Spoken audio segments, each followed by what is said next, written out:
सोबोदेरो थाणे जी अधु ॻोठ कोड़ल मेमण में जवाबदारनि यासीन मीर लई मेमण हाई कोर्ट मां ज़मानत मिलण शर्त फरियादी धुर मिसमात शकीला ऐं संदसि मुड़ुस शाहिद मेमण मथां ॻोठ कोड़ल मेमण जो हमिलो उन हवाले सां वधीक तफ़सील ॾियण लाइ असां लाइन ते मौजूदु आहे सोबोदेरो मां सीएन न्यूज़ जो रिपोर्टर ज़वार महबूब सहतो। जी ज़वार, छा तफ़सील आहिनि?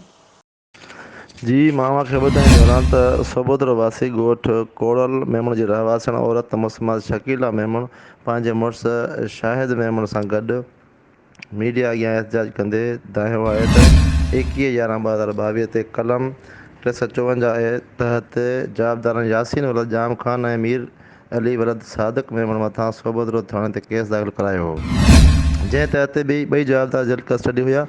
ॿिन्ही जवाबदारनि खे सखर जी अदालत सगोरी 12/6/2023 ते ज़मानत ते आज़ादु कयो हुयो। हुननि मुबीना इल्ज़ाम लॻाईंदे चयो त काल्ह ॿई जवाबदार यासीन ऐं मीर अली मेमण कुझु ॾोहारी क़िस्म जा माण्हू साण करे ब्लैक कलर जी कार नंबर BBW 417 ते सवार थी ॻोठ कोड़ल मेमण अची असांजे घर मथां अचानक चढ़ाई करे हमिलो कयो।